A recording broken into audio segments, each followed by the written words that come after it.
You're listening to the podcast between doctors and friends.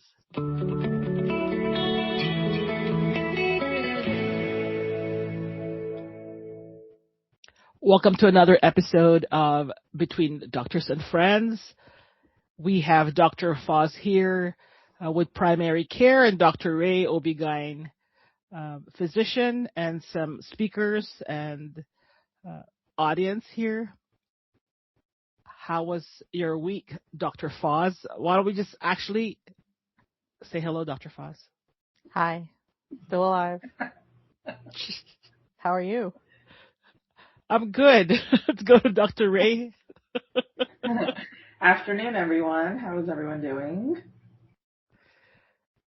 We are, it's morning where I am. So here's to another Sunday, a beautiful Sunday. How was your week, guys? Who wants to start? Dr. Foz. I don't, sometimes I forgot. It's like childbirth. I forgot. It was painful, but I forgot. So wow. You just sort of block it all out. By Friday night, you just sort of block it all out. Nobody died. Yeah. I will say, I had a lot of patients this week that were just really mean to me. They're really mean. Oh. I don't know why. I just, I'm like, okay, cranky pants. Yeah. Dr. Ray, how was your week? Yeah. We're going to get back to that, Dr. Foz. Yeah, my week was pretty normal. Just a busy week. I still have a lot of stuff going on with my practice, a lot of stress with some of the doctors and dealing with that and trying to manage different things, dealing with patients in between, dealing with family issues in between. So, just like every other human out there, it's a lot of stress on life, a lot of difficulty in life. So you just manage it the best you can. Yeah. Okay. Well, sometimes no news is good news, but let's talk about these mean patients, Dr. Foz. Wow, why are people mean to you? Oh, no. I don't honestly know. I don't think it's me that triggers it because it's pretty much out the door, and that's not something. I think they're just people that have an axe to grind. I don't know. And they're taking it out on you. Yeah, I think that happens a lot, and it does have a lot to do with the nature of where I work. Mm-hmm. But just whatever. They're like barking dogs. Just let them bark, blah, blah, blah, blah. And you don't engage and just whatever. But just sometimes it's just, they talk about why healthcare providers burn out. It's stuff like this. Wow. When I was growing up, you don't treat doctors that way. So is this more of you don't treat the checker at Target that way, and you don't like when you go pick up your fast food order or your, you just don't do that. You just don't. That's the kind of thing it kind of is. It's not, I don't expect anything additional, but I would hope to expect just common courtesy. That's it. Common courtesy, not above and beyond. Right. Just some simple respect. You're trying to do your best to take care of them. You're giving them your expert opinion on what might be going on. They may disagree or they may not, want to do what you're telling them to do or want something more. But you can just simply just disagree with them and say that, okay, I'll think about it or something. But there's just a lot of disrespect for sure. Wow. We have a speaker here, SJ. Have either of you noticed that it's been worse this year, or is it just it ebbs and flows? I can't really say. I think it's there all the time, and I can't really say. I don't know. I wouldn't say necessarily, though. I do feel as time marches on that everybody's just more tense and stressed overall. So the tension of what's happening Yeah. Well, I their mean, world. I don't know. The person to ask would be somebody who like I said, the associate at like Target or something, like, or the grocery store, like the person who's seeing the onslaught of hundreds of people every day. It's like, have they been progressively meaner to you as the years gone on? And are you talking about Hard to say. patients that are younger, patient Gen X, like all, or it goes across the Can't board? say. Uh-huh. I don't think it falls into any one thing. I try not to stereotype people. Mm-hmm. I just don't. I don't know. And sometimes I don't know. This is where I'm like, this is when you start going, okay, I just want to get out of this game. Like, I just can't. I'm tired of. I think it's going to get worse before it gets better. I mean, I'm people certain of are it. struggling with their health care. All the premiums have gone up. There's so much uncertainty because of tariffs. I think you're probably just getting the brunt end of it, but I feel like it's going to get worse before it gets better. There's too much uncertainty right now, especially financially. Well, so I'm going to give you an example. I had a patient recently who was a younger person, and that was just for a routine checkup, like nothing, like a routine physical.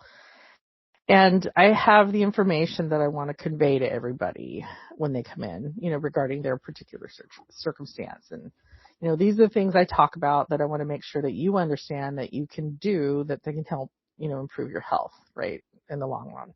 And I mean, I do take this very seriously. I do see this as something where, like, if I can try to help, I mean, I could theoretically do things in this interaction that might affect that person's family, theoretically. I know this sounds probably kind of pompous, but I mean, for generations, Mm-hmm. like you can prevent their premature death or, and all those things or whatever. And so I always talk with, reproductive age females about folic acid supplementation, right? So What's that? it's one of the B vitamins, and folic acid, I think it's like B9 or something. I don't know. It's folic acid. Look it up. And B2, I don't know. I mean, they have names, so I don't refer them to as B whatever, And so there is a United States Preventative Services Task Force recommendation that says all women of reproductive age should be taking a minimum amount of folic acid to reduce the risk of having a kid with a specific type of birth defect by 50%. I mean, that's real science. That's not like what some hocus pocus voodoo would be, right? Uh-huh. And so I try to bring that up because in this country, about 50% of all pregnancies are not planned. And so, we want to set everybody up for success. And so I mentioned this. I'm like, hey, and I make sure to couch it in terms like I don't want people to feel like I'm pressuring them to have children, or if they have chosen not to, that's a bad thing. Like it's an individual choice. I just want you to know if you want to make that choice that like, let's try to do this well. It's a stupid vitamin. And this patient started yelling at me. Oh, wow. Because you told them to take folic acid? Yeah, like I can't, you want me to take a vitamin every day? I can't remember to do that. I'm like lost her business over this. I had to like suppress a laugh. I'm like, all right. So I finally said, hey, you know what? If you don't want to, just don't. Wow. I'm just giving you the knowledge so that you can make good choices for yourself. If you choose not to take that knowledge, that will be on you. And I don't say that part. I'm just like, okay. You don't say that part? Oh my gosh, the way I would say I have in the past. I mean, I will occasionally when it's warranted, depending how deep the discussion is. I guess what I'm supposed to do at that point is say, oh, okay, well, can you tell me why taking a pill would be so difficult for you? And like try to come to like some sort of, oh, forget it, your life, hand raised. Right? Yeah, Dr. Fogg, well, first off, I'm just really sorry that happened to you because that is just egregious is the only word I can think of at the moment. But as a regular Joe, right, to hear things like it's actually kind of frustrating because and I feel like we may need to bring back shame a little bit because what do you mean? How can you remember to take we are in the age of smartphones. You have a smartphone that can tell you, you can set a reminder on it on a daily basis, Totally. And I feel like we have made space for this type of willful ignorance, and I don't like it. Well, it's like, I don't know what you're expecting me to tell you. I would much rather tell you that you should think about taking a stupid vitamin supplement that might protect your baby's health. Or as opposed to me telling you, guess what? You have diabetes and, cancer and, psoriasis and, arthritis of your joints and, or whatever. Kidney failure. Like, I'd rather, but so I'm looking at this person thinking, well, wait till something really bad happens. You're going to fall apart. And I also was like, you don't have to, don't bite the messenger. I just am trying to relay the information that I think you should know, because I feel it is the right thing to do. And if you don't want to, in the real, really what should happen is, if they disagree with what I'm saying for something like that, is either say, hey, Dr. Foz, it's really hard for me to remember to take a vitamin. Is there something that we can do about that? Like, is there any help for that? And then I would say, well, maybe set an alert in your phone. Put it by your toothbrush. Yeah, that's what I do. I tell people, just put it with your toothbrush. That way you will do it at some point, right? Or put it, scatter it everywhere. Have a couple in your purse and put some at your office and put some, by your bedside. And that way, wherever you are, you have, a little bit here and there, and it's fine. Or you just say thank you and then move on. If we can agree to disagree, you can feel free to dismiss what I'm saying for such a trivial issue. I just find it, I kind of just sort of amused and sort of horrified. Wow. Do you think they're maybe they grew up with helicopter parents that they want their parents are probably giving them participation trophies. That's what I'm thinking. Or just, they're just jerks. They're just, and so I'm just, all right, just calm down. Everybody calm down. And I just sort of feel like there's no, like I said, it's a lack of common civil courtesy, the kind of stuff that you would, just walking down the street, you walk into a building and you hold the door for the person behind you, that type of stuff. Or telling them that their shoelace is untied. Yeah, don't just well, this one, if their shoelaces were untied, I would have not said anything. Well, but it's just you can just, you just want me to bend. No, I don't know. It's just when I walk into an elevator and I'm standing closer to the numbers and somebody walks in, I'll be like, what floor? I'll be happy to push the button for you. Oh, really? You don't press close. Why?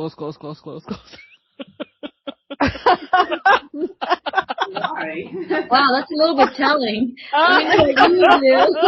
I don't. Well, first of all, do those buttons actually work? No. I don't think How many of you do that? The open one works. I'll hold the open button if I see somebody rushing to get in. Yeah. Or it's either that, or right before you pop out, you press all the buttons. I'm doing that one next time. That's hilarious. Well, okay, we're talking about being mean. So there are days when I'm sitting here and I'm like, I see why people are I can't wait to retire. I can't, boy, whatever. Come on, people out there, when you go see your doctors, button up. Not extra courtesy, common courtesy. That's common courtesy. If your doctor tells you to take off all your clothes, take off all your clothes. Oh yeah, Dr. Ray. Right, Dr. Ray? Let's talk about that. I know. I don't know how to explain it, but I've been doing this for 20 plus years, and patients, they just don't understand what it means to take off all your clothes. I think they I don't know if it's the modesty that comes in where they're just okay, I'll just take off my top and pants, but they don't take off their bra and underwear. I don't know if they just don't get it or they're just not listening. I hear my medical assistant tell them, take off all your clothes, your top and your bottoms, and the doctor will be back in a few minutes. So I hear her giving the instructions clearly, but time and time again, I, go in after 5-10 minutes, knock on the door and walk in, and the patient is either just undressed from the top down or the bottom down, and they haven't completely undressed, or they've undressed and they've left their bra and underwear on. and they're there for a breast exam and a pap exam. And I'm like, how am I supposed to get to your breasts if you have a bra on? How am I supposed to get to do your pap exam to your vagina and cervix if you have your underwear on? So then I have to step out and tell them. And sometimes I tell them, take off your bra and underwear, I'll be back. And then I come back in and they've only taken off their bra. And I'm like, take off your underwear as well. And then I have to step out again. And sometimes I come in and some of the people have the vest on top of their clothes and the little draped gown on top of their pants. Like they don't take off their clothes, they just put the gown on top of their clothes. And I'm just like, what is happening in your brain that you think that is acceptable to do?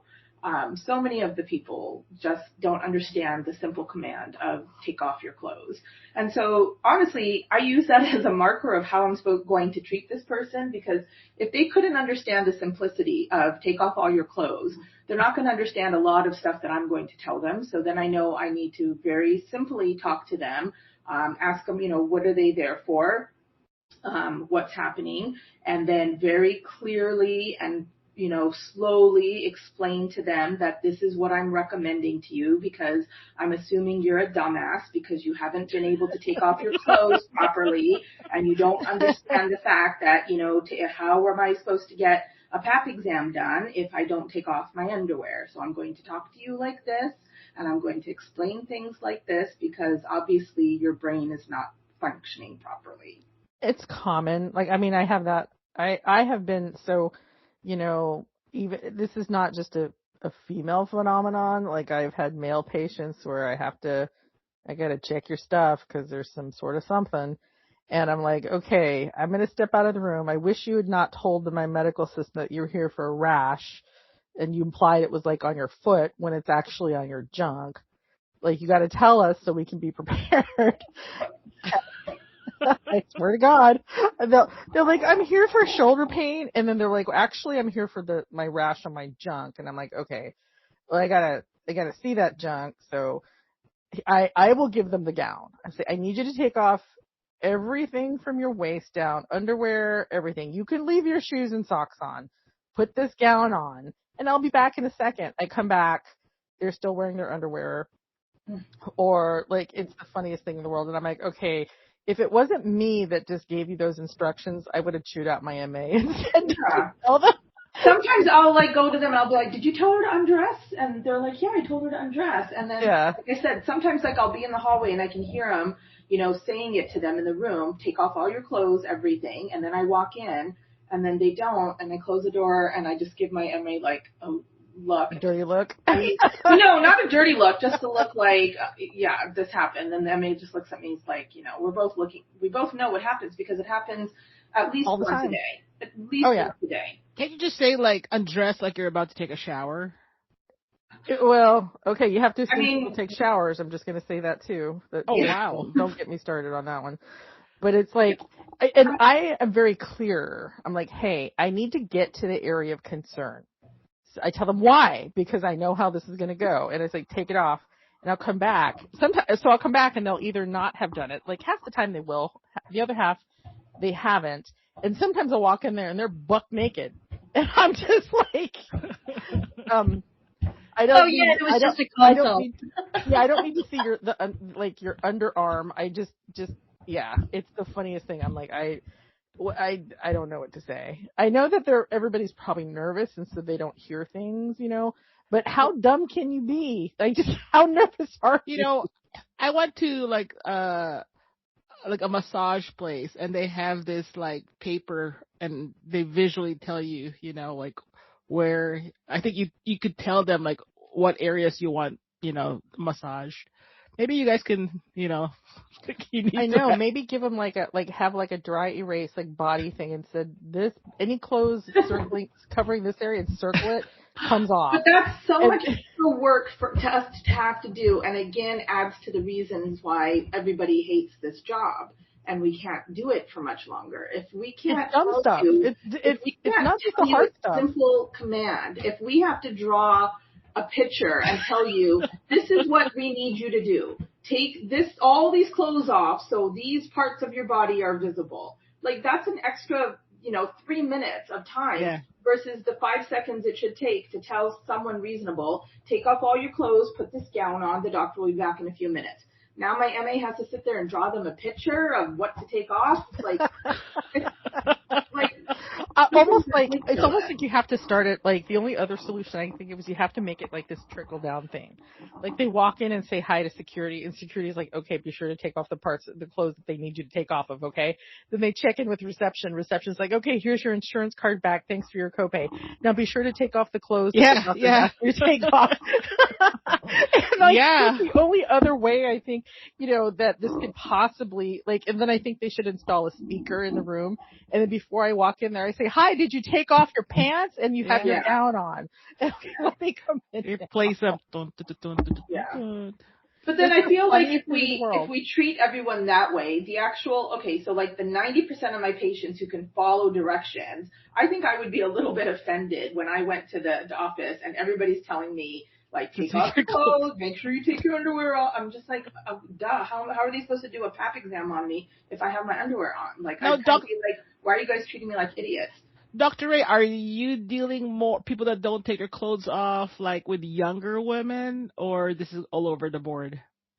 I would say younger. Okay. Because I have the opposite with the older women who don't give two fucks about anything and are completely comfortable in their body, and they will, when I finish the exam, I'll sit and talk to them a little bit about, okay, this is, what I found in the exam, and your pap smear is going to come back this time. I'm going to send you for the, I keep talking to them about the visit, and a lot of them will just be like, they would stand up in the room and they'll just drop their gown. So they're standing there butt naked and they start getting dressed while I'm talking to them. And I'm just like, all right, and so usually, they just sit on the table. I finish speaking to them. I leave the room, then they get dressed. But sometimes some of these women will just pop right up and just drop everything, start putting their clothes on, start getting dressed in front of me, and I mean, I've just examined them. I've just had my hands all over their body and, everything. So they're obviously thinking, whatever. And, the older ones are like, I'm comfortable in my body. I don't care about this anymore, whatever. And I'm just going to get dressed because I got to get out of here or whatever it is. And so, so I think it's definitely the younger ones who are the ones who are a little bit, they still have their, uncomfortableness in being naked in front of a doctor, their modesty, whatever it might be. Well, so I think the younger women, just like the older women, have probably, they've already done it before. They've had, they've had 20 annual PAP exams. Right. They've had 4 kids. Like, they're so over it. I've had that happen too before. I had a patient who I was kind of picking on her. I'm like, hey, you need to do your PAP. I've asked you this a million times. Like, you are way overdue. Let's get this done. I turn around. She's like naked. I'm like, wait a minute. She's like, let's just do this. And I'm like, okay. Wow. It's actually kind of enlightening that, here doctors also get surprised by, patients just getting naked so fast. But it's not that you're naked in the sense, it's just that we're just sometimes surprised by the behavior. Does that make sense? Yeah. It's not the naked, it's the behavior. It's like odd. Yeah. Yeah. And also, we also recognize that everybody has different levels of modesty, and we do want to respect that. That's not being disrespected, but like, hey, if you made the appointment to make your PAP appointment, then you're probably going to have to take off your pants at some point. There you go. So for the listeners out there, if you're going to see your doctor about your knee, make sure that knee is exposed. Remove those, the skinny jeans, right? Take off your jeans. Otherwise, wear shorts. Yeah, exactly. Wear appropriate clothing. Like, also, the amount of times I have my pregnant women come in a one-piece romper or one-piece jumpsuit, and I'm supposed to measure their belly and listen to the baby. So I need access to your belly. And they're wearing a one-piece outfit. And I'm like, okay, I need to listen. How am I supposed to get access to this belly now? And so they have to basically undress, take the whole thing off. So so I can listen to their belly. And and I'm just thinking, like, can you just wear like a shirt and shorts like normal people and just lift your shirt up so I can listen? So then you got to, stand there for another 2 minutes while they undress and then listen to the belly and everything. It's just little things like this that people just don't think, But Dr. Ray, isn't my jumper so cute? It is. I mean, you could go to the mall and walk around at the mall and everything, but, just some common sense. You've already been here like 7 or 8 times. You know that what I do is I need access to your abdomen to listen to the baby, and they'd be wearing like some kind of jumper thing, and then they lay down on the bed, and I'm just like, oh, okay. I said, is that a one piece? How am I supposed to listen to the baby? And they're like, oh, and then they have to get up. They have to take their whole thing down, unbutton everything, take it all off. And I'm just like, can we just think about things? Yeah. Like a million different things too. Like where I used to work, like, it's colder in the winter and people come in and they're wearing like layers. There's like some sort of under warmth layer and some sort of turtleneck and then a vest and then like a scarf and then like a coat over that, and they're coming in and it's all like you're bundled up like it's the Arctic. And my medical assistant would put it, and this is after I tell the medical assistants too, which is, I don't know where the fault is. And they're in for like cough. I'm going to have to listen to your lungs. How am I supposed to do that through like 5 different layers of stuff that's all on you really snugly? And I'll look at the medical system, like, did you ask them to like take off their exterior clothes at least? And they're like, oh, I forgot. And then I really want to kill people. Yeah. Yeah. When I go see my doctor, I just think about like, kind of like just go in there with like a yoga outfit or PJs basically. So I can just easily take things off and it's loose and loose stuff. Like people come in with like shoulder pain, don't come in wearing a turtleneck. Like, or if you do, like recognize that it may be a problem and we're going to doctor's probably going to want to look at it. Like, we're not. Yeah. I don't know. It's not that hard. It's really not that hard. Now, I know you're not judging this, but just curiosity, like how many of your patients do you notice kind of like wearing, underwear that needs to be thrown away already? Is that common? I never see their underwear, so. I occasionally do, and sometimes they have mismatched socks, but I have a fair amount of patients who don't wear underwear. I have quite a few patients who don't wear underwear. And pros and cons of that. It's actually shocking to me. Sorry, what did you say? What are the pros and cons of not wearing underwear? I don't know a single pro. I do. Why would you know? Less VPL, okay? You can't have the VPL going on. BPO. What? I don't know what that acronym is. I'm not VPL. Cool. I don't know what that is. Visible panty lines. Oh. I mean, but then you wear a thong, I'm right? I'm totally kidding. But then you wear like a thong underwear. All right. Actually cares about that. I don't know. Pros and cons medically. Medically. Well, if somebody notices VPL, I might be really embarrassed, and then I'm going to have anxiety, and then I have to like get a leave from work because I'm so anxious to work. I mean, are thongs not a thing anymore? Isn't that what we did? Like, when we were younger in our days? Like, I don't know. No, they're not a thing anymore because most of your patients aren't wearing underwear. Right. Yeah.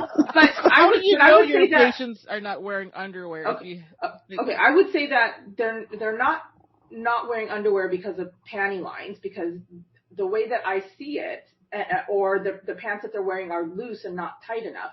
But the 2 ways that I notice that is a pregnant patient will come in and she's wearing a dress, and she goes to lay down so I can listen to her abdomen, and I'll just say, okay, just lift up the dress real quick so I can just listen to the baby and measure your abdomen, and she lifts up her dress. She has no underwear on.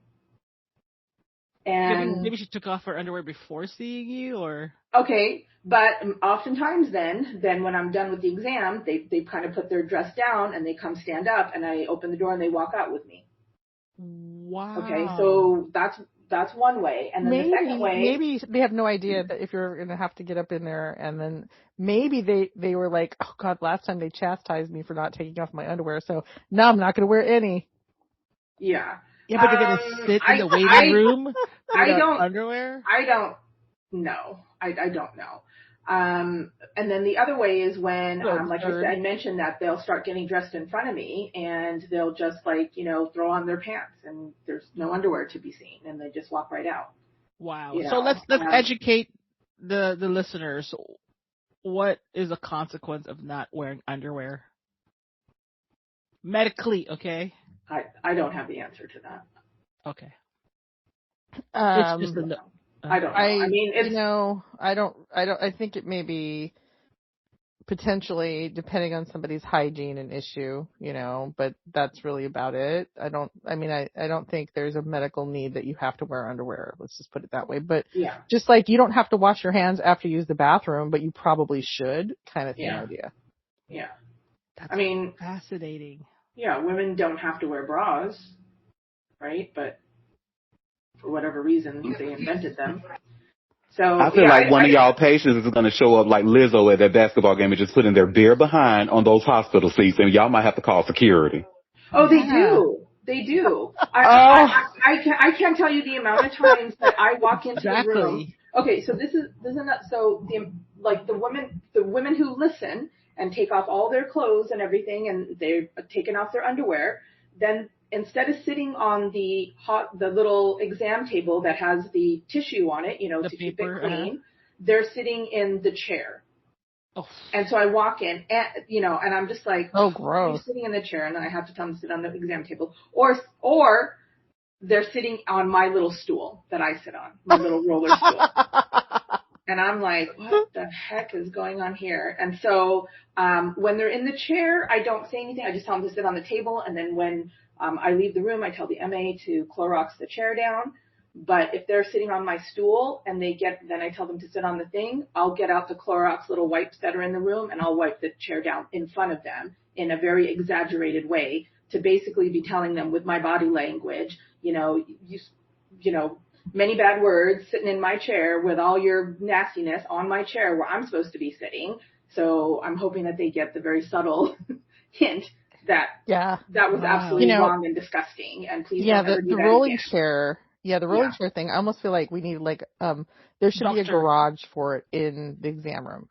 And nobody can get, when I get into the room, then the medical assistant can raise the button and release it.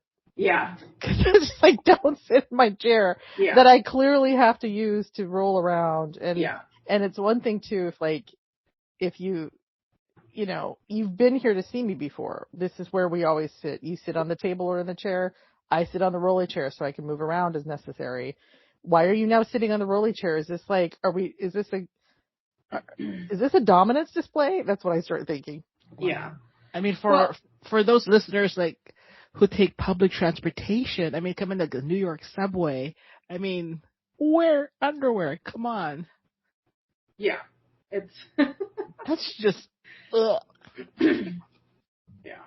I rarely see the underwear unless it's one of those circumstances where, I told you to take off your underwear because I need to check down below, and then I come in and now you're wearing your underwear, then I'll know. Or sometimes, if I'm examining somebody and they're mostly dressed, I need to get to your lung bases in the back, and so I'll be like, can you just lift up your shirt? I just want to snake underneath your t-shirt in the back. It's not a big deal. I'll work around what you have, Mm-hmm. And then you can sometimes see their chonies, sticking out at, the waistline or something like that. But, I mean, that's really... I can't say I often get to see their underwear, which is totally fine with me. I don't really want to know their underwear status. No thanks. Wow, we're gonna talk really gross here. Okay, there is women discharge, but what about men and women? When they, they do the number 2 and they don't wear underwear or come to your office. Like I said, some people don't wash their hands after they go to the bathroom too. So just leave it at that. Come on, let's get gross here. Well, it's gross. I mean, it's just, and it's just, Yeah, so people, wear underwear. Because if I sit after you. Yeah. Those of us that are germaphobes. I just don't think that they're thinking about it. I mean, they're putting their bare butt on the chair in the exam room. Yeah. And I don't know what they're thinking in their mind. I mean, they can obviously feel that their bare butt is sitting on the chair, but they're just thinking. Yeah, that's like being. Well, I wouldn't want some chair to be on my bare butt. You know, right. Also, exactly. like, it's the other way. Are you not thinking like, okay, maybe the person before me, I'm sitting my bare butt on this chair. Oh, did the person before me sit their bare butt on this chair? Exactly. That's like being barefoot in a public restroom. I just don't understand people. Like, the more you work with people, and I'm sure even like retail people can tell you this, and checkers and waiters and waitresses and teachers and all those people, is you just realize really how ignorant and, low intelligent most people are. They just have very little common sense, and so then you realize, like, when people will talk about like politics, for example, like, how did we get here or vote for this, or how did this happen? And then I'm like, well, do you realize who people are? You don't People are. You realize that, people can't understand concepts of take off your clothes? Do you realize that people argue over paying $10 copay while, having $100 sets of nails on? Do you realize, people in general, like, unless you work in these industries that are very people oriented, you don't really realize it, because most intelligent people surround themselves with intelligent people. And so you don't really realize that majority of people are not. And it really is eye-opening sometimes when you're just realizing this. Well, the other part of it is too, is you will have some people. I have worked in the past with a very high functioning, extremely educated clientele, and they might have a PhD in whatever. That doesn't mean they have any common sense or they have any intelligence outside of whatever their little focus in life is, if that makes any sense. So they might have a PhD in, like, I don't know, rocket science or something, but they can't, like, remember to brush their teeth regularly because it's too much for them to remember. Yeah, but I also see that. Yes, that's a conversation I've actually had. Wow. I see that at the gym. I mean, there are women, like, just sitting on benches in the women's locker room naked, and I'm just like, gross. Oh, like, yeah. You don't know if someone put their foot on that, That's the same concept, in a locker room, they're naked and they sit down on a bench and are putting their socks or shoes on or whatever it is that they're doing. And I'm just like, do you not realize what's been touched there or been there, or what you're leaving behind? Exactly. Or like naked women, like they're just like pressed against, the counter. And I'm just like, yuck, like. Sorry. It's like, don't you remember hearing about like nudist colonies? And they used to be like, you have to carry around a towel so you can put it down before you sit on something. Yeah. That's what it. Well, for those the shared ride services, make sure you clean your cars, because it sounds like from the doctor's point of view, if they see a lot of patients that don't wear underwear. Think about your cars.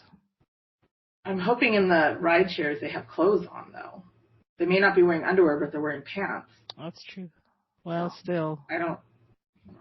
Because you don't know where they sat before that. No, and Dr. Ray, I have to say, Dr. Ray, I'm really glad that you do an exaggerated, like, wiping down of the chair after making sure that the patient see it. Now, I would recommend maybe saying something like, you smell that? Just to really, like, put a nail. Yeah, but I can't be offensive. Right. I can't be offensive because then I get, a bad review. Right. So you also have to, so it's a very difficult balancing act. So, you do it in a subtle way, but you don't make any scene of it. And then, because then if they complain about it, you can just say, well, I was just cleaning the chair. I didn't say anything to you. I didn't even look at you. I just took the swipe and I just cleaned the chair. that's all I needed. That's what I needed to do. So, if medicine was different back many years ago, maybe I would say something, but you have to be very careful now because you say something to somebody and they immediately get you get a bad review. Oh yeah, for sure. You get offended over the littlest, very offended. Littlest thing, and you're like, "Are you kidding me?" But do you think? Yeah. But why in do you summary, think my butt's so dirty? I can sit on that chair. I'm fine. Blah blah blah. But in summary, nothing like no medical consequence to just sit on things bare naked. Like they have, where I live, they have these like naked bike rides. What? Yeah, they have like the cyclists that they'll do this like naked, naked, and I'm just like, oh, how many pubic hairs on the air? But I mean, if it's your own property, like if you want to sit at home on your chair naked, go for it. I'm sure there's some benefit to having underwear as a barrier to vaginal or genital infections. So I think that's a plus to wearing underwear and whatnot. But if you want to, do it yourself in your own house and on your own equipment, if it's your own bike, it's not a shared bike, I hope, but if it's your own bike and you're riding around on it naked for whatever reason, I can't even picture that or why they would want to do that. Yeah, they have a naked bike ride. That would be the worst. Is it like a group thing? Yeah, it's a group thing, and they'll drive through downtown. They're all naked. What? Maybe they're just trying to make a statement or something. Like, but isn't that public indecency or exposure or whatever those laws are? I'll show you the website later. No. I don't want to see that. No. But I've always been curious, like, medically, is this like no thanks. bad? You can keep that website to yourself. Yeah. No. I don't want to open it up on my browser. No. All right. No. You guys haven't heard of that. Okay. Of naked Yeah, it's like a naked ride, something like that. I mean, I know people will go like, swimming in the naked and do like naked polar plunges or whatever those are. And then I know college campuses all have a naked run or something like that. So, but I'm not, no. Yeah, there's a world naked bike ride. Look at that. Well, thank goodness this is audio only. Yeah. No. No. Some of these people, they have their under, but some of them are just completely naked. Okay, so, but there's nothing like medically. Well, I'm not going to answer that. I don't know. From that. Like, yeah, Dr. Foss? You're probably not going to get HIV. Let's put it that way. Yeah. But you might get something else. And so, it's an entry like it's like your mouth. Like, if you went around just licking all the doorknobs before you opened them, at some point you're probably going to get something. Just don't do that, right? Mm-hmm. Mm-hmm. So think of like your genitourinary area, your rectum, your junk, whatever. Like, because it's an opening to the body, then perhaps if you get something that's not wanted around there, it may be an issue. Yeah. That's how I would look at it. Okay. Just like your mouth is an opening to your body, right? So that's why we want to like wash our hands before we eat and wash your hands after you go to the bathroom and, just stuff like that. So that's how I would say it. Is there studies saying that like if you wear underwear versus you don't, this is what's going to happen? No. And if there are, frankly, I don't really care about those studies. So if someone gets something up their ass, they go see their primary care, and what do you do? Like, kind of just like... Wait, something up their ass? After the ride. Like theoretically? Like something, starts like itch, something stuck in there or itch. Rash. I'm sorry. Yeah, like, Well, I mean, okay. Let's say this guy, the naked bike ride. If they place it in their butt voluntarily, then we have to fish it out. So they go to a primary care, or do they? Well, generally, if people have a problem and they don't want to pay their copay, they try to get in to see their primary doctor. Or they don't want to pay their deductible for the emergency room, they'll come see their primary doctor. And then the flip to that is things that absolutely should be handled by the primary doctor goes into the ER because they think it's an emergency. So people with like a cough and, stuffy nose for 3 days will go to the emergency room because they think they're dying. And that could have been handled with, urgent care outpatient. And then people who are like hemorrhaging blood all over the floor will just walk into the office thinking, oh, well, I just thought I'd just come here first because even though I'm dizzy and I've lost a liter of blood, I just thought I'd come here first because I didn't know what to do or because I didn't want to have to pay to go to the emergency room because it's so expensive. So, yep, that kind of stuff happens a lot. So have you dealt with patients that kind of, they came in and... What, with stuff in their butts? Yeah, like something, accidentally rash, whatever, they're on vacation and... Well, I don't know. There's butt stuff. I mean, rectal stuff happens a lot in primary care. I have to look at more butts than I care to. Oh, wow. I'm asking because I don't know.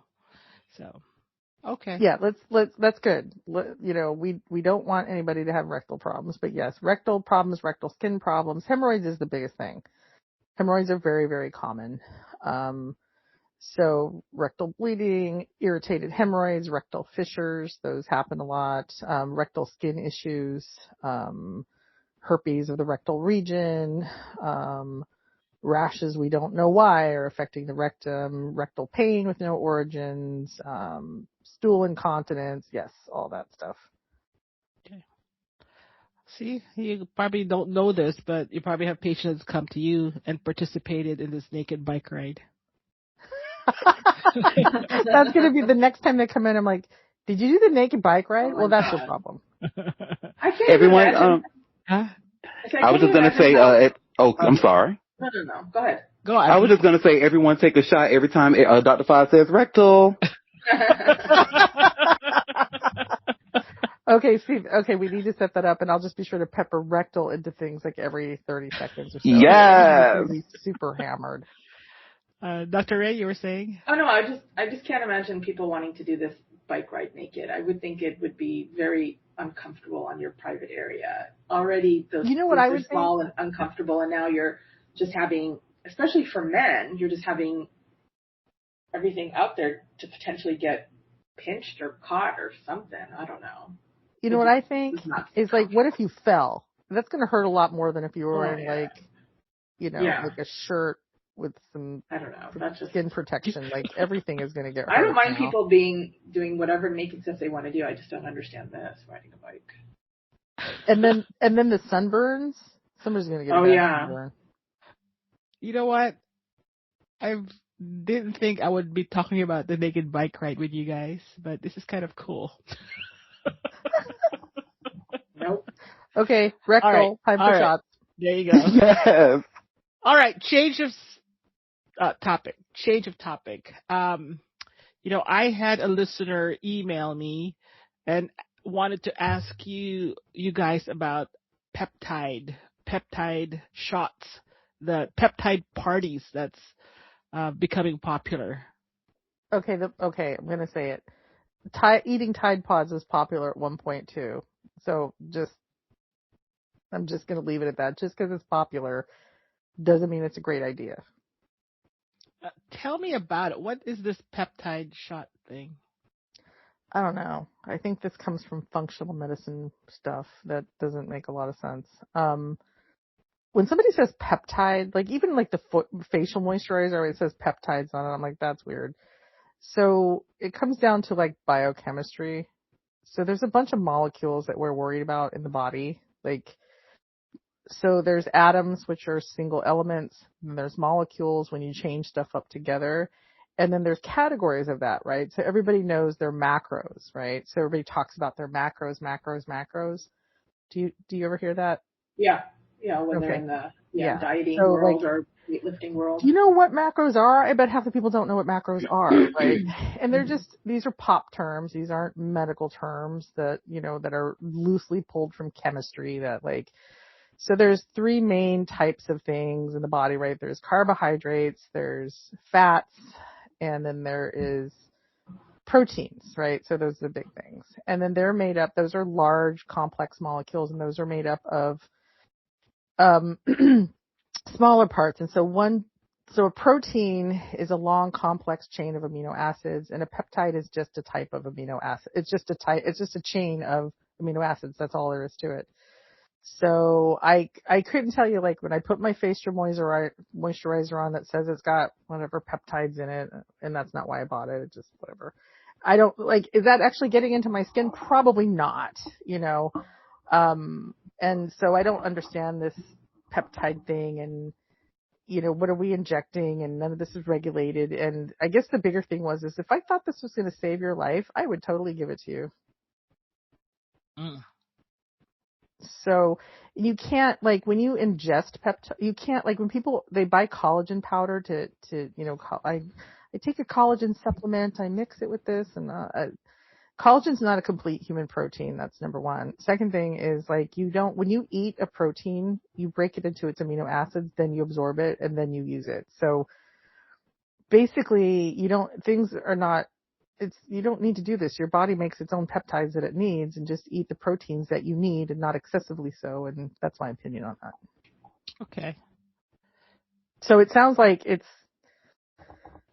not necessary, but somebody makes money off of this.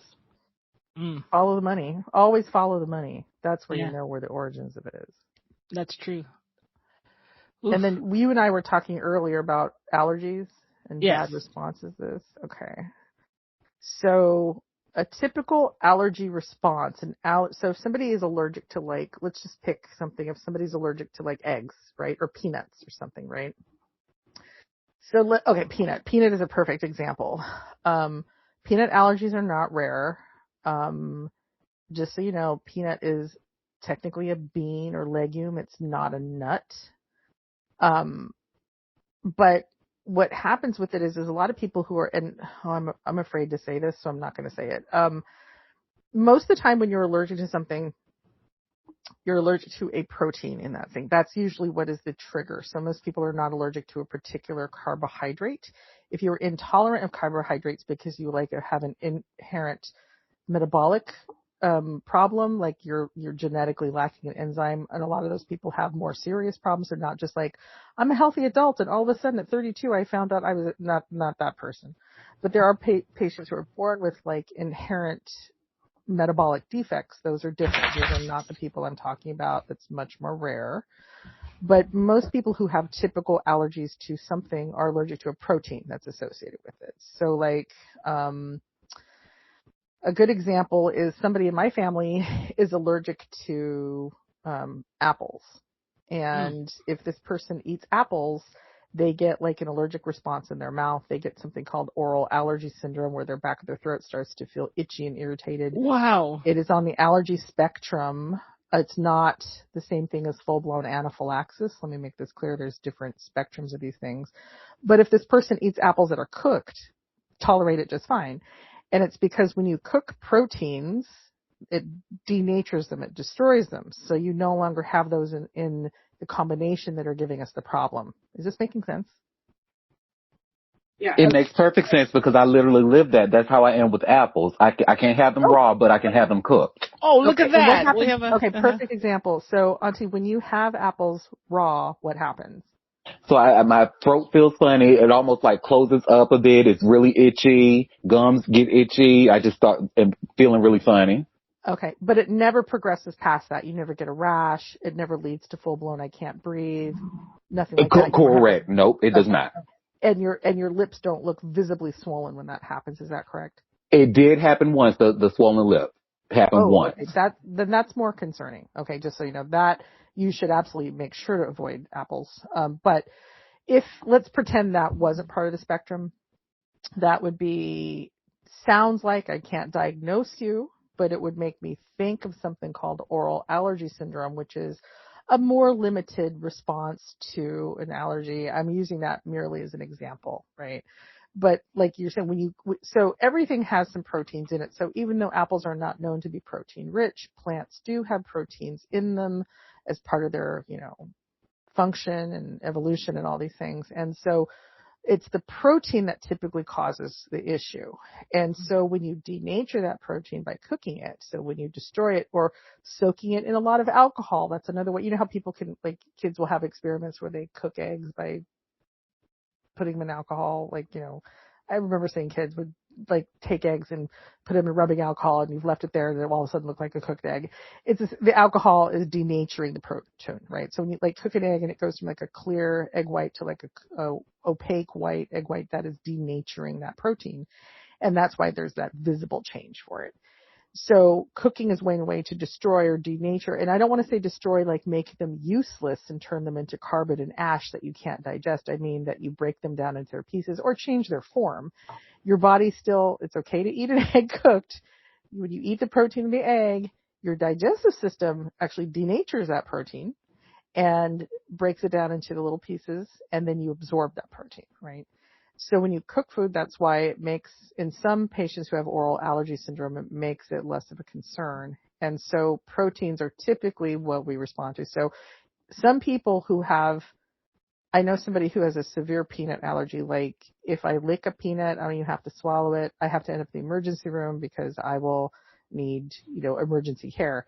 But this person, against my better advice, goes to places where they cook food in peanut oil and has no problems with it because peanut oil doesn't have peanut protein in it. So therefore that's removed from the issue, right? So it's only peanut fats. There's no peanut oils. There's no peanut proteins in it.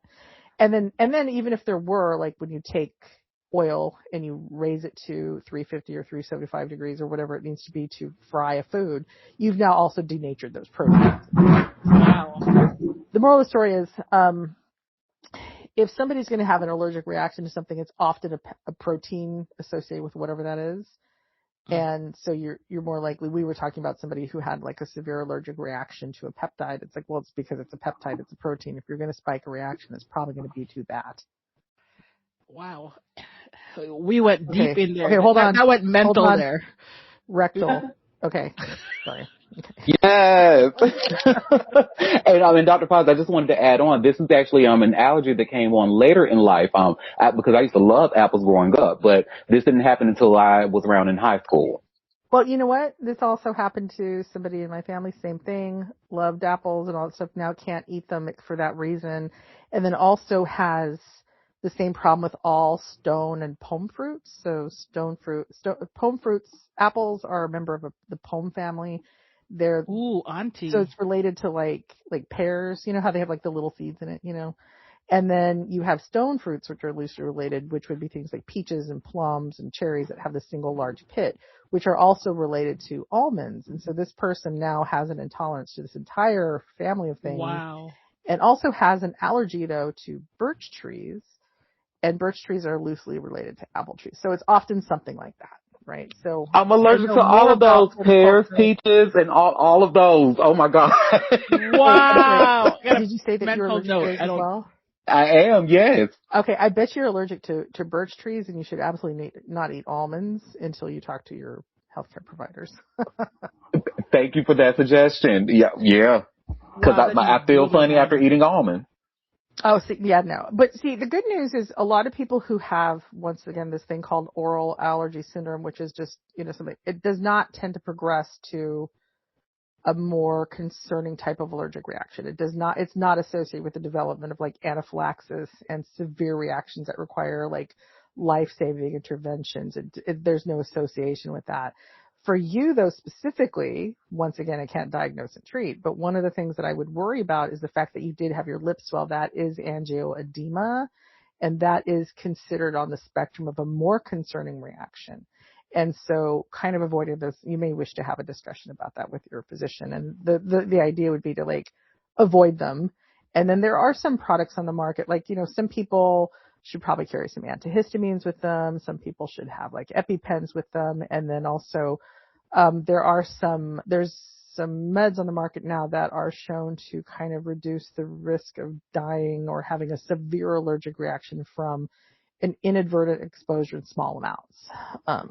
That's a medicine that's taken regularly to kind of prevent potential sure things. I don't think you would need anything at this point, but once again, I can't say. So I'm sorry to tell you, Auntie, but I think you're going to be allergic to 50 Cent because he's a nut. And I think you're absolutely right. Okay, rectal. Would people like that be allergic to grapes? Not no, that I I can would have say grapes. they're not in the same. So But if you got a it nut, has everything to do with got a like seed. botanical families and how closely some of these plants are related to each other. So, it's like I said, I bet you Auntie would have the same problem with pears. Do you eat pears, Auntie? No, I can't. I tried, and I had that same feeling as apple, so I just left them alone. Yeah, because they're in the same botanical family, and so there's going to be some biochemical elements of them that are very similar. Wow. Boom. I didn't even know that existed. Yeah, it's quite common actually.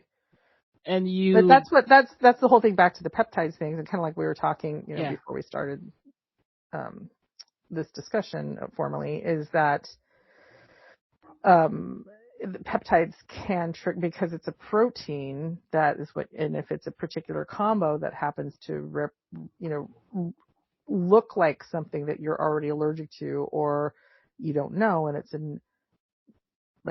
novel exposure, then potentially you would have a problem. So, yep. You can be allergic to anything though at any time though. That's the other thing too. I'm allergic to diet. I know that. I'm allergic to lack of sleep. So why are peptides gaining popularity with bodybuilders? Because somebody's making money off of it. Mm. Yeah, just like all that protein stuff and everything. Oh yeah, the whole I'm not getting enough protein. That's a little. Yeah. Unless you're vegan or you're somebody who's really peculiar. You know how some people have really restrictive diets, I only eat grilled cheese and french fries, those kind of people, that's all I can eat because I hate everything else. Then they're probably going to have some sort of nutritional problem, and you should get adequate protein, but too much protein is not necessary. Too much of anything is not necessary. Wow. And there is no shortcut to being perfectly healthy and ripped. You have to eat a balanced diet and you have to take care of yourself. My gosh, that exhausted me. That just became academic and mental right there. Oh, I didn't get deep. You want to get deep? But before I do, rectal. Yes. Go on. I have a question, and this is going to actually be a change of subject because so my co-host, who's a retired nurse, she actually was mentioning wrote a note down to mention this to the doctors, just wanted to get more information about it. She calls it, she said essentially that this test almost, I guess, saved her life. Essentially, I'm paraphrasing, but it was a coronary calcium scan, or known as a CAC test. Yeah. And what she said was these are not popular or not widely known, and she doesn't believe that all insurance covers it or something like that. That's but why would she say this was a life-saving something she went through? I really, it can be for some people, and it's interesting. Coronary calcium scores have been something that have been, I remember years ago, they were maybe not so helpful. Then it was kind of helpful. Then it wasn't helpful again. Now it's okay, everybody should think about this. So there are pros and cons to everything. And you have to have just like any other test, is you have to have the appropriately selected candidate. So that's one thing I would definitely emphasize. So if you have somebody who is let's use colon cancer screening out there. Okay. Cause this is a really important life-saving test. But if you have somebody who's 26 years old who has no gastrointestinal issues or rectal issues, take your shot, everybody, or and has no family history of colon cancer, screening them at age 26 is of no benefit. They're not a candidate.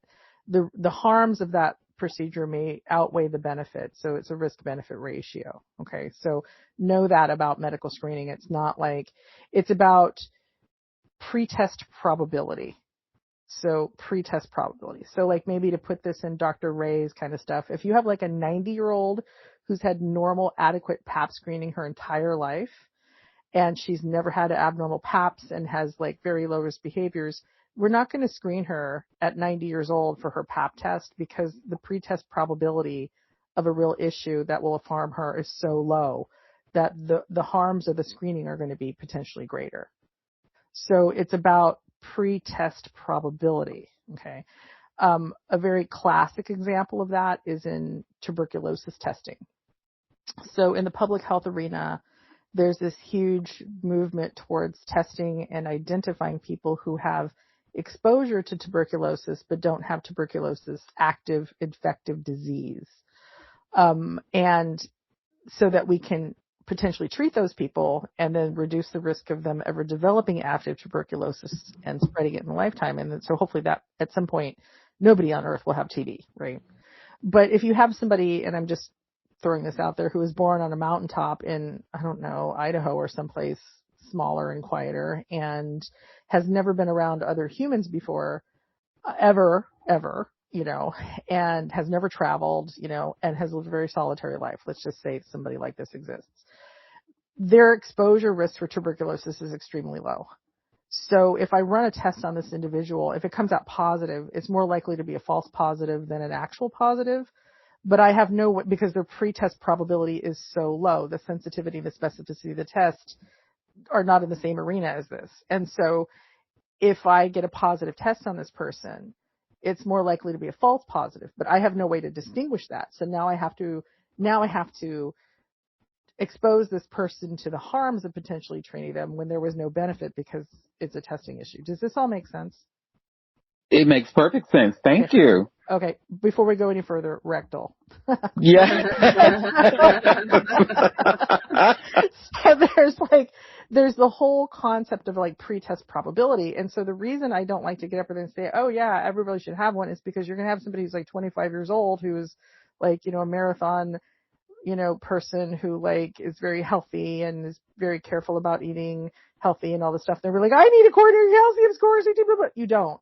Not now, Yeah. So it's all about pretest probability and what you're going to do for it. And then if you have somebody who already has established coronary disease, that's not a person. And then it comes down to, okay, who should be screened? And there's still a lot of, this is evolving. This is not, set in stone quite yet. And so it would really at this point depend on pretest probability. So what is your age? What is your family history? What is your lipid profile? What do your expanded markers look like?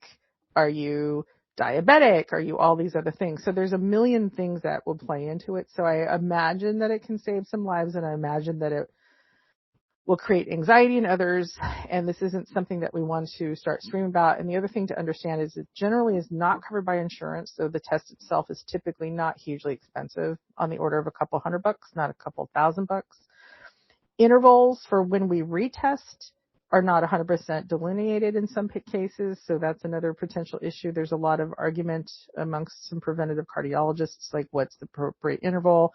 Recognition that is a CT scan. It is a CT scan amount of radiation exposure, which is significant. That's a lot different than an X-ray. If I have to send you for an X-ray, not a big deal.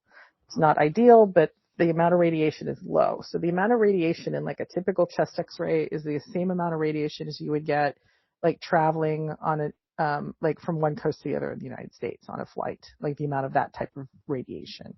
CT scan is substantially more. So now you have now locked into somebody who it may need repeated CT scans. So there's that whole issue. And then the other point I would always like to caution people on is something called incidental findings. And that becomes sometimes a cost as well as CT radiation findings. So a lot of times you get one of these scans, it's a CT scan of your heart that measures the calcium that is in your blood vessels around your heart or feeding your heart. It is not the calcium in your blood. I have to make that clear. So it's not the calcium in your bones. Let's also make that clear. But it often, because I can't just image just your heart. When I'm taking pictures of your heart, I'm also going to catch pieces of your lungs and your bones and your muscles. And sometimes it'll catch pieces of the upper parts of your abdominal organs, like your liver. And so sometimes it'll say, oh, calcium score is this, but we found a little spot in the liver, but because we couldn't see the whole thing, recommend, CT scan of the liver. So now I have to order another CT scan, potentially with intravenous contrast, to look at what's going on in your liver. So now you just bought yourself another CT scan, which may or may not be covered by insurance, depending on what your deductible is. But that's additional CT exposure, like radiation exposure. Does this all make sense? I feel like it does indeed. Okay. I know it's like wildly boring. Not at all. Rectal. Okay. But so there's you have to weigh harms and benefits. And so one way to kind of look at this, the way it works is anything that's not originally in the body, like a general rule of thumb. I don't want to say forever and everything, but like things that were not originally in the body and that have been there for a long time tend to calcify. Okay, so like I will give an example, once again, venturing into Dr. Ray's arena. I'm always hesitant to talk gynecology when she's here, because then I feel like, my God, I feel like a kindergartner talking to a college I still think you know way more than I do, so. I know that's very kind of you, but sometimes I'm like, feel free to correct me whenever I'm wrong. One of the smartest people I know, so I'm listening and learning as well. Okay, hold on, rectal. And then that actually means a lot, because Dr. Ray has been like one of my mentors and idols for like the last 25 years or so. Wow. I'm just going to throw that out there. Wow. So that means a lot to me. But kind of coming back to this whole thing is, so like we'll get a CT scan of an elderly, let's say an elderly female's abdomen and pelvis because of something concerning, right? And they'll find whatever, but they'll often comment like, calcified fibroids in the uterus or something. So this basically means this elderly person has had fibroids in her uterus, and they've probably been there for like 50 years. They're not doing anything to her. They're not related to why we're concerned. And they're calcified because they're old and they've been there for 50 years, right? So the same thing happens in plaque in arteries, right? So atherosclerosis or arteriosclerosis. And once again, I realize this can be wildly boring, so if you need to interrupt me to ask a question, please do. Rectal. So then what happens is when plaque has been there for a long time, it calcifies. And when people say, how long is long? I don't know. Like, I don't think we can say a long time. I can't say, like 5 years plus. Like, I don't know that much. I've never heard about anything like that. And if there is something awesome, I don't care. So when it's old, it's been there for a long time, and calcium can be seen on radiographic studies, including CT scans.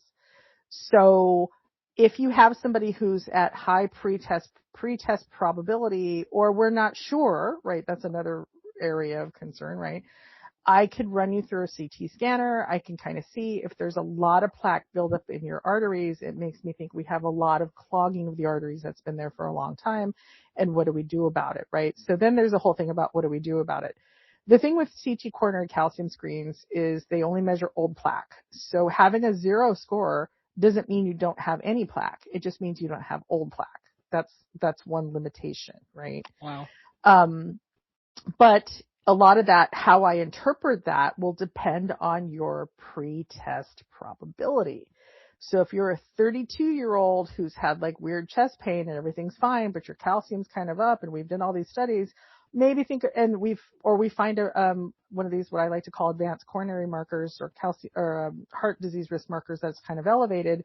Okay, maybe we should think about doing this and determine what we're going to do.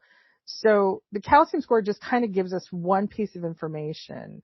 And that's often in situations when the situation is gray, or we're trying to figure out more information to give the right guidance. Or often in a lot of cases, this is where I get upset, is whether or not we're going to put you on a statin or cholesterol lowering medication. So it's often one of those things where like, hey, your calcium or your LDL is really high. You should think about being on statin medication to help lower your LDL cholesterol, and then therefore lower your risk of a first heart attack or stroke at some point, right? And people automatically, when you start saying you should go on a statin, they get their panties in a bunch, like, oh no, medicines, oh no, you doctors are trying to poison me, oh no, muscles, oh no, liver disease, oh no. Okay, no, that's not what we're trying to do. All that is ridiculous. But hey, if I get a coronary calcium score and it shows, any calcifications in your age group, whatever that age group is, if it's really young, or extensive calcifications in an older person, like maybe that's enough to motivate you to do something. So, it's not a simple discussion, and at this point, it's not something that's recommended for everybody at a certain age or a certain time. It is dependent on your particular lab results, your particular family medical history and personal medical history. It absolutely can be something that can change somebody's attitudes about things. But it's interesting to me how many times I have patients that want all of these tests done, and you're like, okay, fine, here we go.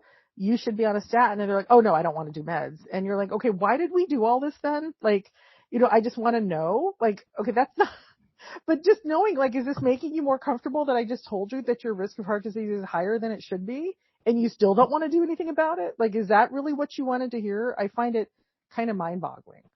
Okay, rectal, and I see your hand raised. You're going to ruin my clips.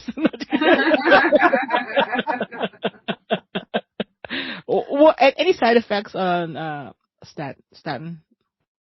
Many. So the majority, I just have to emphasize this to you, there's so much safety data on these medications. There is so much, they're generics. Nobody's making any money on it anymore. Okay. I'm just going to say that. Like, that money, that gravy train passed, like, I don't know, 15 years ago. I don't benefit if I give somebody a statin. I'm just going to tell you that. But they are one of the few agents that have been shown to reduce the risk of a first heart attack or stroke. That is not data that we have on a whole bunch of other medications. I'm just going to say that, right? They are generally safe, generally well tolerated. There are some theoretical risks for it. I've been doing this for a long time. I have had very few patients who are truly intolerant. I can usually find something that works for them. I do think that the couple that I've had that are like, I can't do this. I just think they don't want to. I'm just going to be honest with you. I think they just don't want to. Okay, fine. And then, the patients that I have had that are very much the minority, okay, very much the minority, like very few that have had a true biochemical problem come up from it. You know what happens? You stop the medicine and everything goes back to normal. There's no permanent damage to giving it a run. So I think there's a lot of fear about this, and I think it's completely unnecessary. And a lot of that fear was based on the data that emerged with these when these medicines were first discovered in like the 90s or something. Like, I don't know medicine without these. And the initial like monitoring and concerns were very, very high at the time. Like, oh, well, you got to check their liver test every 6 weeks and all this stuff and blah, blah, blah. That stuff is so out the door because we have so much information about these. These medicines have been on the market for 30 plus years. So I want people to be reassured of their safety. Wow. Rectal.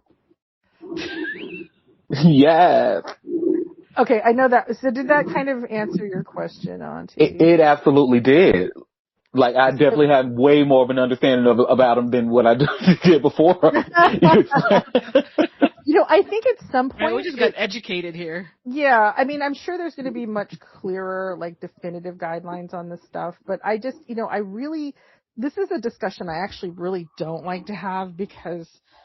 as much as I'm about, you guys know how I feel about hypertension, right? Yeah. Like, you guys already know how I feel about that. And the reason I feel that way about it is because it really helps save people's lives. Like, that's to me very cool, right? That's real science stuff. But it's the same thing with this. It's like, well, I have all these tests at my fingertips. Is it going to motivate you to do anything about it differently than you're currently doing? And then I have patients who'll be like, no, I just want to continue to work on my diet and lifestyle. Number one, they don't. And number two, even when they do, one of the things to understand about statins, it's not just about the LDL lowering, right? So that low density lipoprotein that we're targeting in your cholesterol. It's not just about that.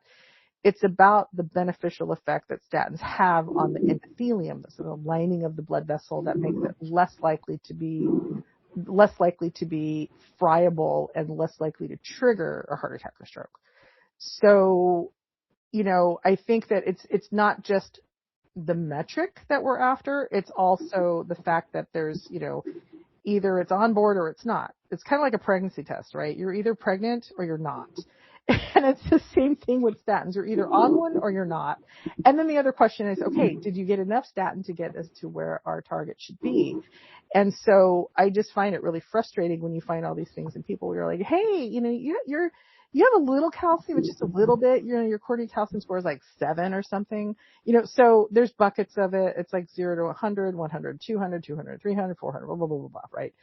And, you just have a little tiny bit of plaque, but you're like 42 years old. Like maybe you should, you're young.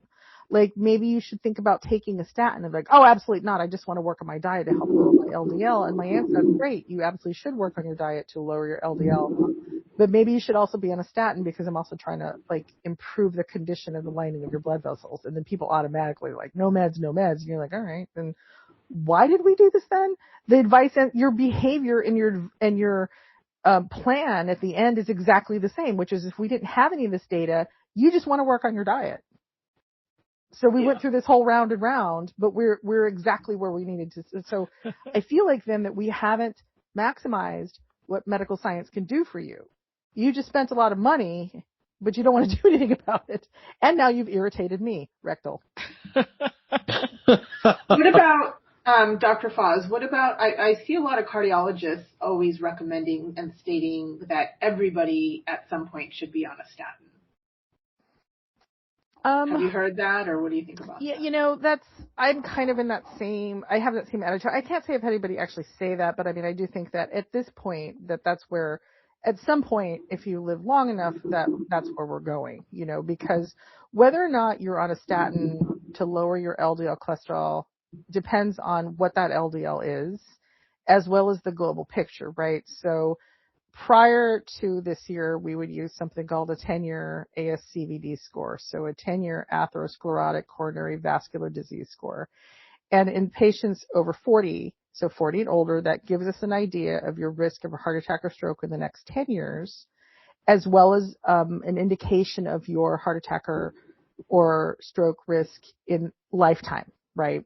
So like there might be an 8% chance in the next 10 years and a 50% chance lifetime, right? And it kind of lets me decide, okay, is that number high enough that we should think about doing a statin today, or should we, or you're fine and we'll rescore it as we go. And so you can't do it for patients under the age of 40. And I often tell patients with that model, one of the biggest drivers in it is age. So if you have somebody who has a lipid panel that looks like this score at this age, and it takes into account things like age, gender, ethnic background to a limited extent. Your choices are African American, white, or other. Those are your choices, right? And so I always wonder what to do with like mixed race patients. I'm like, so where do you fall? Like it starts getting like, I don't know how to characterize this. And so then I have to ask you, how do you identify? It's so it takes into account age, gender, ethnic background, your total cholesterol, your good cholesterol, your blood pressure, are you diabetic, are you a smoker, blah, blah, blah, all these things, right? And then it spits out a score. And it may overestimate scores in certain populations, and it may underestimate scores in certain. So it may overestimate for people of Mexican American descent, and it may underestimate for people who are of like Asian or South Asian descent, right? So there is always limitations to everything, always, always, always. But when I have patients who have that, I'll calculate a score. I'm like, well, your score is low or moderate or something. It's like what you have to understand is even if you do nothing and you just maintain it, or your numbers are reasonable, they're not horrible, in 10 years, you might have a totally different score because one of the biggest drivers is age, right? And that makes perfect sense. Like 22-year-olds are not having heart attacks or strokes, but 62-year-olds are. Yeah. So that's one thing to take into account. And then now the movement is towards a different score calculator called a PREVENT score. That can be down to age 30.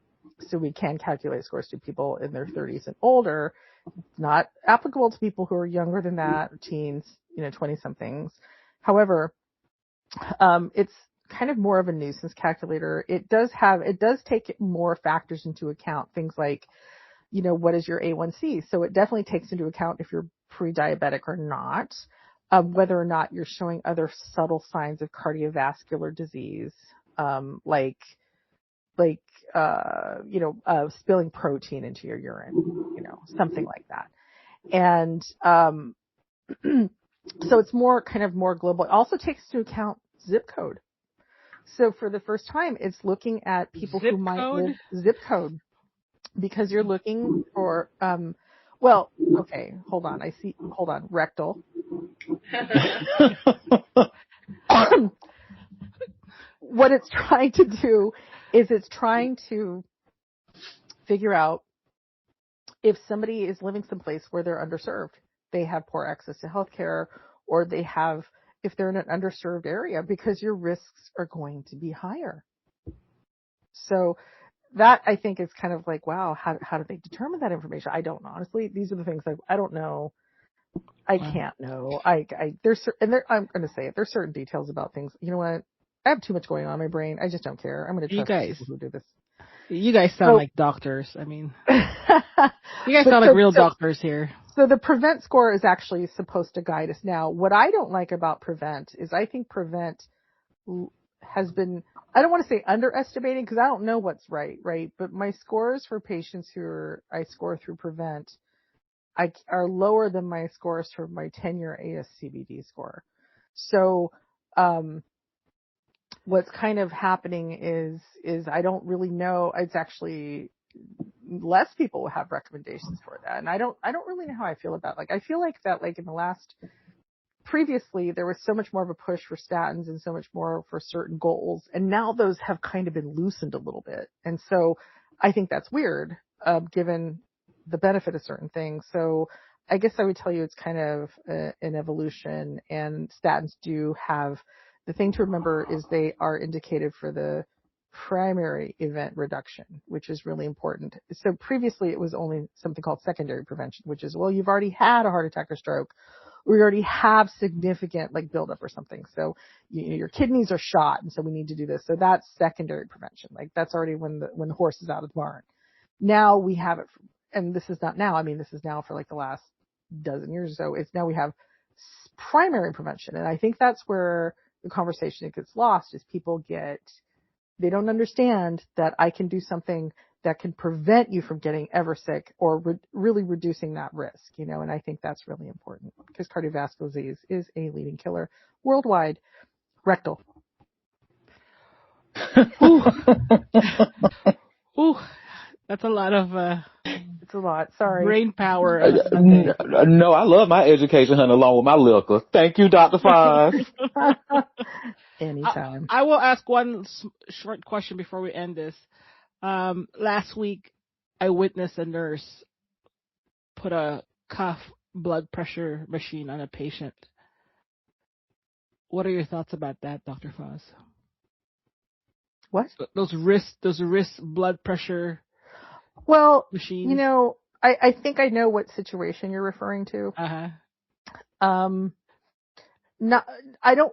So I was next to Dr. Ray, and Dr. Ray goes, Dr. Foz is going to be so mad about this. I mean, I'm not happy with that. Don't get me wrong. Why? Explain to our audience. It's not accurate.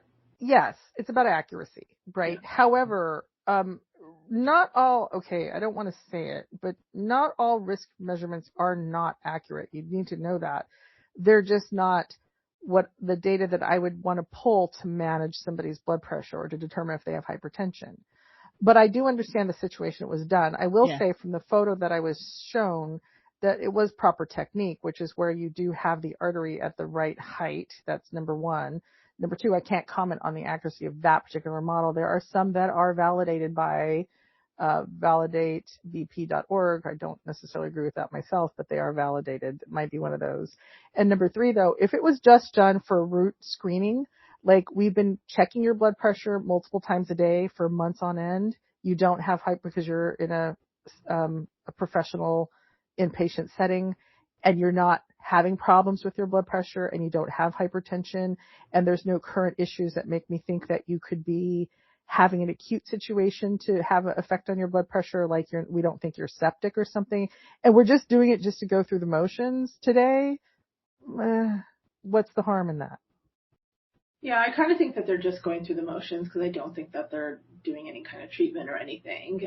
Right. But you're not concerned. Also, I've mentioned to you guys before that my dentist, whenever I go get my teeth cleaning or anything done, they check my blood pressure with the little wrist cuff as well.